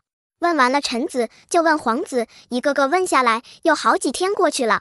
等大家都问完了，再商量一下谁更适合做太子，然后肯定就是争论不休，到最后人家自己打起来了，咱们坐收渔翁之利不就行了？哈，皇帝爷爷，我真的好困哦，直接躺下睡好像有点不太礼貌，拜托皇帝爷爷回来让我靠一靠。魏楚夜深吸了一口气，心道还好把镯子给魏思瑶套回去了，他心满意足的踱步回来坐下。你们当真不起来？这些人一脸的诚惶诚恐，嘴里说的话却让人很不爽。皇上一日不立新君，臣便一日不起。行吧，爱跪就跪着吧，跪着更能体现你们的爱国情操。魏楚夜也豁出去了，决定这些人不要脸，那他也不要脸，就把思思小宝贝的思路贯彻到底。你们也是为了大周，为了江山社稷。演戏吗？自然要做得足一点。这些跪着的臣子们一听，顿时觉得有戏，毕竟前段时间皇帝只会勃然大怒，现在竟然能体谅他们了。难道今儿有希望立储？颜回，你怎么说？颜回是皇帝这一派的，魏楚夜暂时看不出什么异常。老臣听皇上吩咐。颜大人，颜大人这样还算什么纯臣？不过是不忠不孝、不仁不义之徒罢了。另立新君就是为皇帝分忧，你只会听皇上的，根本就不配做首辅。昏昏欲睡的魏思瑶倏地睁开眼睛，盯着詹事府少詹事。艾玛，这个刺儿头挑的真好啊！话说这位詹事府少詹事肯定活不过3集吧？魏楚夜本来还在听朝堂上这些人吵架，听到这里之后，他恍然间觉得自己好像明白了什么。乖乖，这也太给力了！今儿只问了颜回一个人，结果还没问出个1、2、3、4来，这些人就吵起来了，哈哈哈，给力！继续吵，再吵一会儿就该吃午饭了。魏思瑶暗搓搓地想着，魏楚夜却只能憋着笑，努力露出一副威严的模样。然而这场争吵却是毫无休止的，直到皇帝呵斥一声够了，退朝。一声退朝，众人才恍然察觉已经快晌午了。几位留步，淑妃想请小郡主和郡主、献王一起吃个饭，一家人好好聚一聚。宗门还有事情要打理，请转告淑妃，有时间一定去。说完，完全不给小公公面子，带着弟弟妹妹往外走。小公公脸色都变了，便在后面追了一路，各种好话都说了。淑妃娘娘真的是很想念几位啊，这都好几年没跟郡王一起吃过饭了。淑妃娘娘每日想到几位就掉眼泪，真是思念成疾了呀。话说到这里，魏思瑶突然仰头问：大哥，对不喜欢的人也能用思念成疾这个词儿吗？能，不过这病一般是想多了气出来的。哦，这样子啊，原来不喜欢也能思念成疾呀。兄妹俩你说一句我说一句，刺儿的小公公脸色通红，他很想一走了之。作为淑妃娘娘宫里的人，除了太后和皇后那边，还真没什么人敢甩自己脸子。小公公在心里骂着，两条腿还在不停地迈步往前，嘴里劝郡王，小郡主年纪小，什么都不知道，您可不能乱解释啊。说到底，淑妃娘娘也是你们的亲奶奶，一家人聚一聚不为过吧？何必把亲人都逼到绝路上啊？这话就不中听了。逼淑妃？我们怎么逼淑妃了？是逼她去死了吗？好像没有吧。不吃饭就逼上绝路了吗？皇帝爷爷不去淑妃娘娘那边吃饭，淑妃娘娘是不是就得死一回？小公公脸都绿了，盯着魏思瑶想骂又骂不出来，简直快气疯了。然魏荣轩突然脚步一顿，忽而道：一家人聚一聚也不是不可以，转告淑妃娘娘，叫上我娘，再叫上皇上，那我们就聚一聚。聚可以，但绝对不会单独跟你聚，他们一家人的情分在皇帝身上，可不在什么劳什子的淑妃身上。说完，魏荣轩带着弟弟妹妹扭头出了宫门，小公公没有牌子不能出去，只能气得在门里面跺脚。这个郡王真把自己当回事了，我呸！八荒阁有什么了不起的？骂完了，他才扭头回去，自然又是跟淑妃一通哭诉。什么？不来？还骂你？是啊，娘娘，这几个人根本没把娘娘放在眼里啊！淑妃气得咬牙：你这个蠢货，这点东西分不清楚。小宗主3个月的时候就能从灵丹妙药里面分辨出毒药来了，你，哎呀，你连3个月的娃娃都不如，笨蛋，笨死了！路过的魏思瑶：可皇玉长老，那什么，我得了一坛子好酒，送你尝尝。小娃娃笑眯眯抱着酒坛子出现，把皇玉感动坏了。思思来了，颜之夜，你看看人家。好吧，又是一顿骂。你不回神农宗也没关系吗？皇玉大手一挥：宗主说了，什么时候给他找一个新的独一圣手，再让我回去。哎，对了，思思，你不介意你再多加一个身份吧？哎，你想啊，别人一介绍你什么八荒阁宗主，然后后面还跟着一大串的身份，什么大周小宗主、独一圣手，这么一听还是不是挺牛逼的？不是，他怎么觉得黄玉好像突然改变思路了呢？不过黄玉的这个建议好像也不是不可以啊，哈哈哈！看着小娃娃成功被自己带歪，黄玉眯起眼睛，心里更开心了，哈哈哈哈！看来有戏。若是自己再加一把力气，这事儿是不是就成了？想着，他直接把自己压箱底的东西拿出来，递给了魏思瑶。思思，这是我们神农宗最机密的丹药秘籍，送你了。就算是我，也不能够完全参悟透这本秘籍啊。我们神农宗建宗上万年，也只不过能参悟半数。但你是有天赋的，我相信你一定能超过半数。小娃娃伸手把秘籍接过去，随手翻了一下，竟然是纸质的，多少年没见过了。这玩意儿也就在自己那个年代盛行，很多东西都记录在纸上，造成书本。现在的修士大都是用玉简记录，好处就是不易损毁，纸张做的书本真的是太容易损毁了。翻到最后，魏思瑶嘀咕着：“哼，一手破字。”黄玉一怔：“你说什么？”“哦，没事，过几天还给你。你现在也是我们八荒阁的人了，我不会亏待你的。”说完，他晃了晃手里的秘籍：“放心。”这是啥意思啊？黄玉彻底懵了，放心啥？是让他放心这本书借出去不会被损毁，还是放心独一圣手的名头？哎，小六啊，你以后出门可别说是我的徒弟呀，你师尊我什么都完完整整的教你了，怎么到你这里就给我整错这么多？你瞅瞅，海青藤和海心藤能是一个东西吗？虽然读起来差不多，但是属性却差之万里。你用这玩意儿炼碧水丹，效果还发挥不出1/10。魏思瑶一边念叨，一边批改，手里的笔就没停下过。然而越是写，他便越发察觉这本秘籍好像活过来似的，似乎还有了呼吸。他愣了一下，低头看看自己藏在怀里的小桃木剑，也跟着缓缓散发出淡淡的光芒。兔崽子，在书上留了什么呀？魏思瑶把桃木剑拿出来，跟书摆在一起，很快一道光芒缓缓从书上凝聚而出，化作一个英武帅气的青年。那影子一看到魏思瑶，便扑通一声跪下，嚎哭：“师尊，师尊，小六以为再也见不到师尊了。”不是，你怎么把自己搞成这个样子？怎么说呢？自己这个六弟子痴迷丹药，也很注意自己的形象，但谁想到1万年之后，这小子会在自己面前哭得像个孙子。师尊，你且小心老妖，他对师尊……话还未说完，桃木剑上便猛地升腾出一个兽手团，那兽手猛地张开嘴，撕咬着小六的影像，而后一切都消失不见了。当小六消失不见，兽手也跟着缩回桃木剑，而后一切都归于平静了。魏思瑶懵了，小六这是把意识留在了这本秘籍上，这本秘籍看来是小六故意写错的，但又不能错得离谱，毕竟还是要传承下去，为了能让他看到的。所以小六替换了一些无关紧要的材料，让药效大打折扣，而这世上能发现其中不对的，也就只有他这个师尊。魏思瑶感慨，小六用心良苦。至于让自己小心的老妖，就是他雕刻桃木剑动弄的那个小正太，因为入门最晚，年纪也最小，大家一直叫他老妖的。对了，老妖到底叫什么来着？魏思瑶陷入了沉思。因为年纪最小，自己也最疼他，时不时亲亲抱抱举高高。好吧，他绝对不承认自己只是觉得他可爱想动弄他。因为疼他，自己还亲自雕刻了桃木剑逗他玩。思索的时候，魏思瑶感觉到手边涌起一道冰冷的气息，低头看看，那个兽手不知道又什么时候出现，虎视眈眈地盯着自己。魏思瑶抽了抽嘴角，话说老妖啊，你的一切能力都是师尊我教的，你在我面前班门弄斧，你觉得有意思吗？他直接掐了个诀，随手一抽，却惊讶地发现兽手根本抽不出来。好吧，只能说老妖你是个厉害的，这都青出于蓝而胜于蓝了。问题来了，如果不能弄走这个兽手，他要怎么吸收桃木剑里自己的修为啊？于是他十分认真地盯着这个兽手，一字一句问：“你是公的还是母的？”兽手十分厌恶地瞪了他一眼。魏思瑶无所谓地耸了耸肩膀：“你要是公的，我就给你找个老婆；你要是母的，我就给你找个老公。你要是不说清楚，你说你要是变成同性恋，可不能怨我。”怎么说呢？总之这个兽手迅速就消失了。